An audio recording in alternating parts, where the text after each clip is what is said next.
This is Android 17, and at the end of Dragon Ball Super, he made a wish to the most absolute power currently in all of Dragon Ball. His exact wish was, all of the universes that have been erased, I want to bring them back. Now, one of the main things that we've learned in Dragon Ball Super was that there exists a total of 12 universes. However, in episode 47, we learn that there used to be an additional 6 universes that were erased by Zeno, universes 13 through 18. Now, because of how Android 17 worded his wish, it is heavily implied that these additional universes were also restored. Today, in Dragon Ball Kakumei, we explore that exact possibility. The story begins right after the final episode of Dragon Ball Super. We get a short recap of the events of the Broly movie, looking at a picture of Gogeta. And let me just say before we go any further that I think you guys are going to really be impressed by the art in this story. It's highly stylized, but also just incredible to look at overall. You'll see more of what I'm talking about in a second. I think this is some of the best art I've ever seen in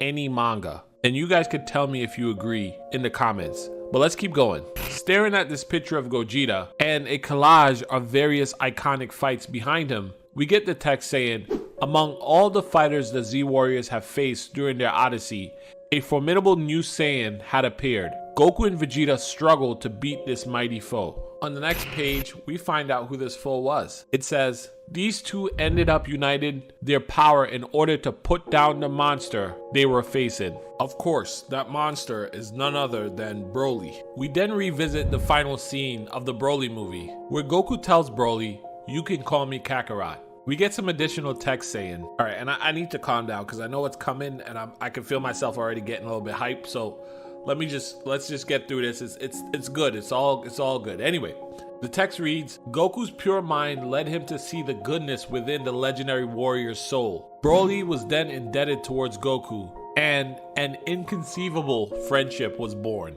The story is acknowledging the newfound friendship between Broly and the Z Warriors, which is true. We saw that friendship continue in the latest Dragon Ball Super superhero movie. Broly, Goku, and Vegeta were training together. Let's continue. On the next page, we see the man himself, the last man standing from the end of the Tournament of Power, Android 17. He has his ship, which is originally the thing he wanted to wish for, and he's staring out into the ocean. The text read, while everything was quiet over on Universe 7, an event from the past was going to affect everyone's future. The consequences of Android 17's benevolent actions were going to impact the future on a much larger scale. Then we get our first look at what's going on in Universe 6 since the Tournament of Power. Champa is on planet Sadala training Kale and Caulifla when suddenly there's an earthquake affecting the entire planet. An earthquake? Said Caulifla to Champa. Is this one of the techniques you're going to teach me today? Both Champa and his angel Vados ignore Caulifla because they both understand that what they're feeling isn't just an earthquake.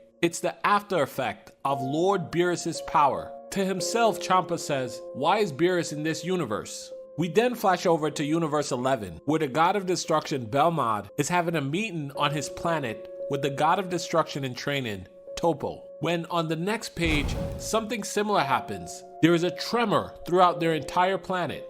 However, they both instantly recognize the key behind the tremor.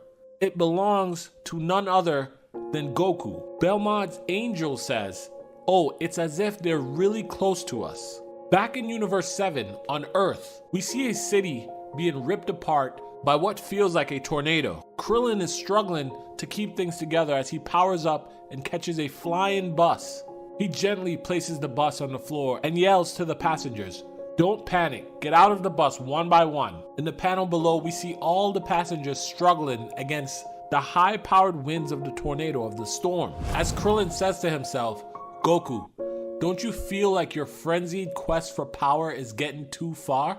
On the next page, we get to see the cause of these multi-universal natural phenomena. It's Goku, and he is shirtless and enraged. In his eyes, there's this cold fury, this resolve that we only see from Goku when the fight is no longer a game to him. On the next panel, we meet the focus of Goku's attention. It's none other than Lord Beerus. And in the anime, we've never seen Beerus like this before. He is shirtless and almost frenzied. There's a wicked smile on his face, and he's clearly caught up in the thrill of his fight with Goku. On the next page, Whis is observing the fight from Beerus' planet when someone begins to try to contact him through his staff. Both the Supreme and Old Kai are on the other side, clearly a bit out of their element having to contact Whis directly. The Supreme Kai says to Whis, "Hello, Sir Whis.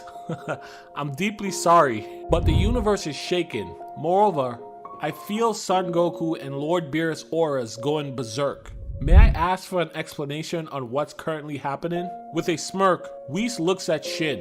"What's happening, dear Shin," he says, "is the culmination of the training of Son Goku." On the next page, both Goku and Beerus dodge simultaneous ki blasts from each other. It becomes clear that they are currently fighting in the vacuum of space, because we see the ki blasts travel to destroy giant asteroids behind them. This in itself is very interesting because at many points throughout Dragon Ball Z and even Dragon Ball Super, Akira Toriyama made it clear that Saiyans cannot survive in outer space. However, at the beginning of Dragon Ball Super, when Goku first unlocked Super Saiyan God, their fight took place in the very upper levels of Earth's atmosphere, pretty much in space. When you take into account that both Beerus and Whis can survive in space, and parts of Goku's fights with both Gas and Moro took place in deep space, one on an asteroid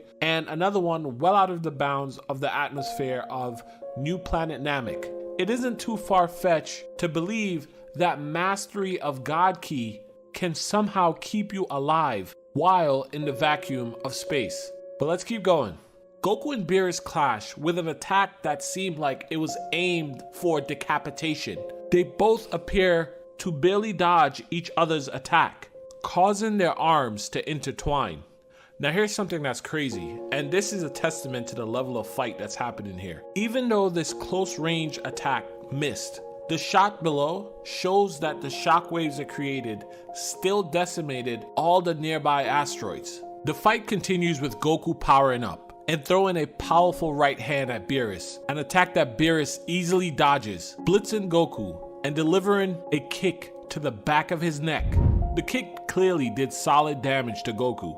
Goku denies Beerus a follow-up by quickly flying away from the attack, shooting ki blasts at Beerus while trying to keep his distance. Beerus begins to chase Goku with this wicked smile on his face, while doing something that I've never seen done before in Dragon Ball Super. Beerus uses his ki, his Hakai energy, to create a net that catches Goku's attacks. And then, by quickly spreading his arms apart, he launches Goku's attacks back at him. Guys, this is crazy. Just look at this art, just unbelievable. Imagine this fight properly animated. Anyway, let's keep going. Goku's reflected attacks connect, and there's a giant explosion. Beerus watches in anticipation, but of course, it'll take more than that to defeat our boy, Goku. He brushes the smoke created from the explosion aside and flies behind the god of destruction. This all happens so quickly that even Beerus is caught off guard. Goku then fires a ki blast from point blank into the back of Beerus' head, sending Beerus' body flying through multiple asteroids and appearing to cause significant damage to the god, even drawing blood. Goku has a small smirk of triumph, watching Beerus' body fly across the universe, when instantly, before he can even react, the god of destruction's palm envelops his face. Beerus, furious, creates a ball of Hakai energy, inches away from Goku's face, obviously with the intent of erasing Goku from existence. But again, Goku manages to slip out of the god of destruction's attack. Beerus yells,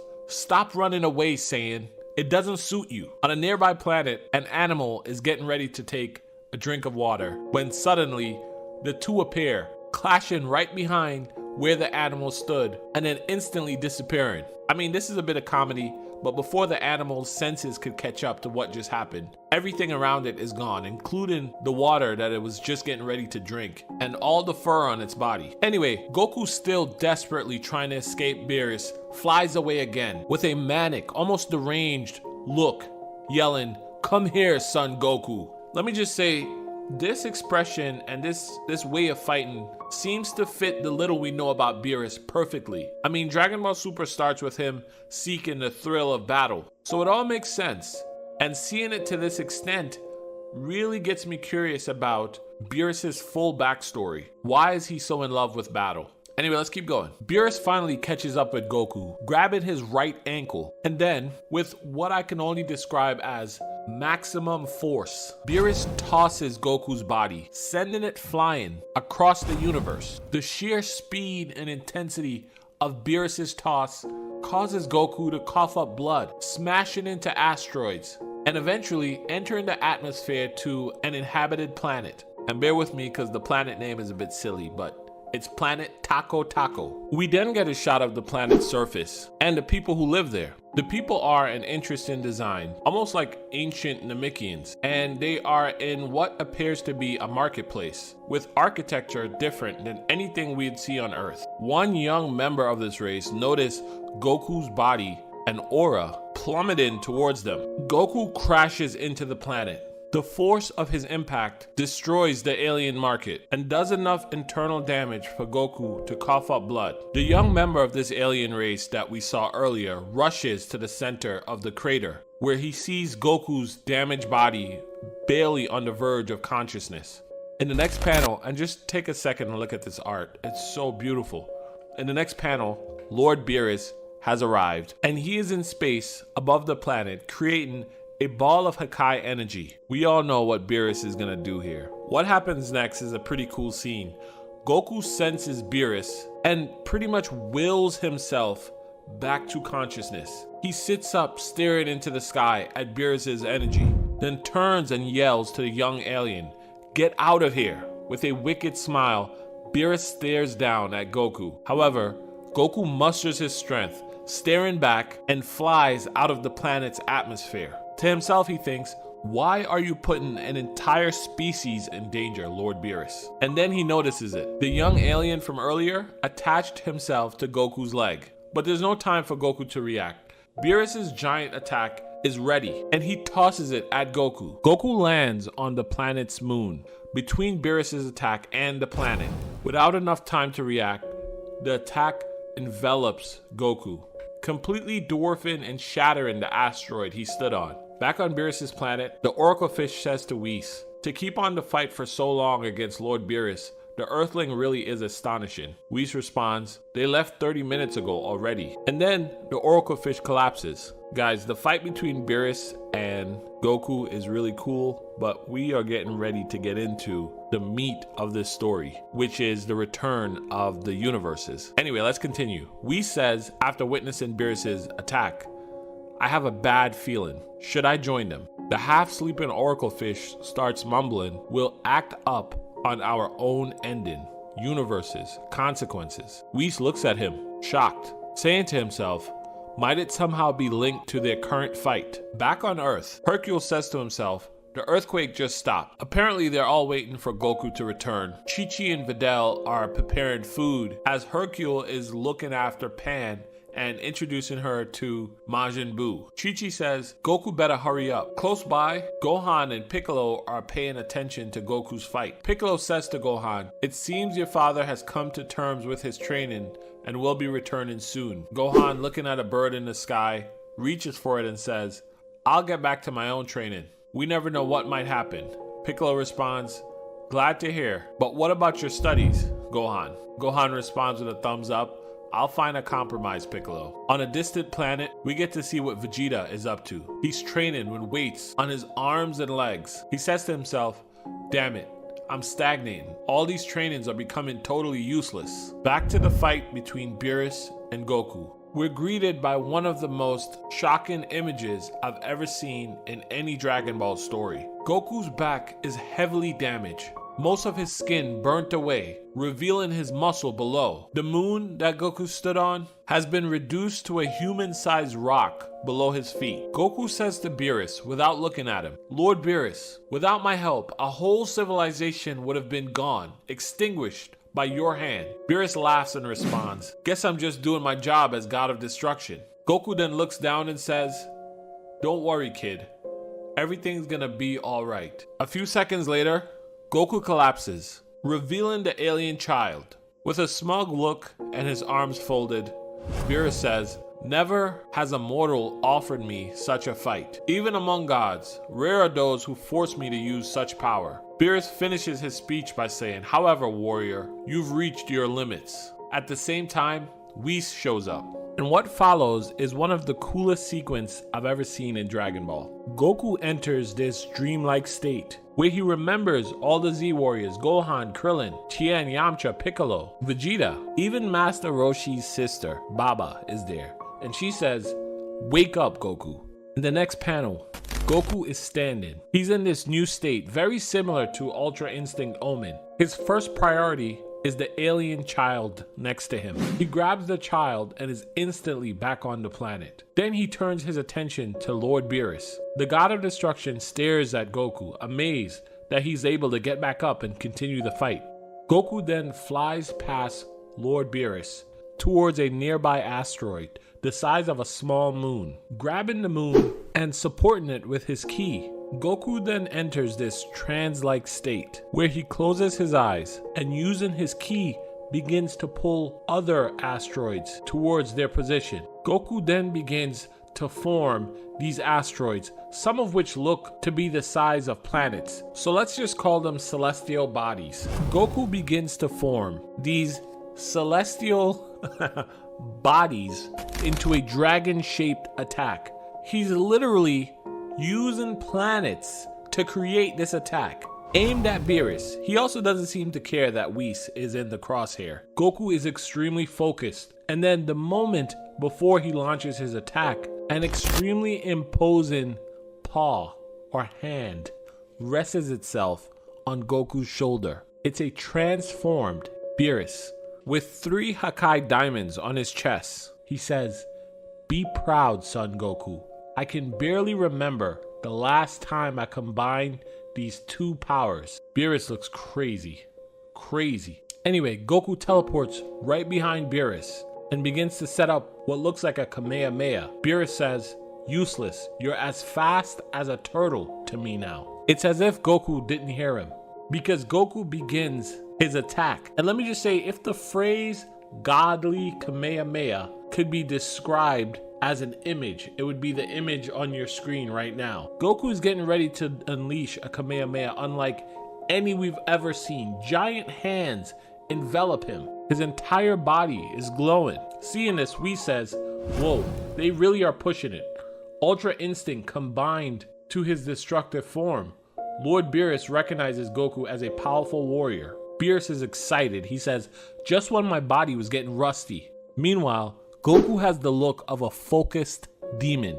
On the last syllable of his Kamehameha attack, his body gives out and he collapses. Beerus says, I was just starting to really get into it." Whis says, "This form is really hard to control, even to Goku." Beerus then snaps, turning on Whis, saying, "Whis, my planet." The two then transport to the realm of the Kais, where Shin is casually sitting with a bird saying to himself, "I wonder which kind of power Goku used to shake the entire universe." Beerus then suddenly appears and snatches Whis' staff from him. He points the staff into Shin's face, saying, "You can fix my planet, right? Tell me." Terrified, Shin responds, "Yes." On the next panel, we see that only a small bit of Beerus' planet still exists. Shin is shocked. He says, "Is this all that remain?" Whis, laughing to himself, says, "Yes, funny as it sounds." Beerus, still furious, says to Shin, "What's wrong? Don't tell me you're not able to do your damn job." Shin responds, No, that's not it. It might just be a bit longer than expected." Beerus then says, "Good. Whis, go take back Goku. His atmosphere aura will soon expire." So this pretty much confirms that the God Ki aura is what allows Goku and probably Whis and Beerus to survive in space. On the bottom panel of this page, we switch over to the Grand Priest's palace. He is having a meeting with the angels from across the multiverse. He says, "Thank you all for your presence. You may already know why you're here, but there is some information missing from you all. Before that, however, not a single word must leave this place. If the Omni Kings were made aware, heavy sanctions will be issued. As you might already know, Lapras, the Earthling from Earth of the Universe 7, wished to restore the universes which disappeared during the tournament. The problem here is that it also restored the 7 universes that were in the void of eternity. And this is where things get interesting. This is why this video is titled 13 through 19. One of the angels asks, 7, weren't there 18 universes originally? And the Grand Priest responds, not exactly. I never mentioned it to any of you. There was a 19th universe, also called Universe 0. The angel from Universe 10 responds, why hide it from us, Father? The Grand Priest then says, I could not do otherwise. Another angel responds, I see Father might have thought that it could have been, and at this moment, the meeting is interrupted. All the angels turn as a voice cuts through the confusion. The voice says, the one you all refer to as Father is just a coward, afraid of his own past acts. Kneel down. Don't you realize how ignorant you all are? Funny enough, some of the angels found themselves responding to her request for them to kneel. She continued, I never abandoned you. Let me tell you about this imposter's past. In the room steps the mother of all angels. Guys, that's where this video ends. The second part to this video is already live. It's under the membership tab of this channel on YouTube. It's early access as a thank you to anyone who chooses to support this page. You can click the join button below this video to do so. Otherwise, it will be released publicly for free as soon as part 3 is done. Thank you guys, as usual. Hashtag it begins if you made it this far in the video. Have yourself a great day. I will be talking to you again real soon. Bye.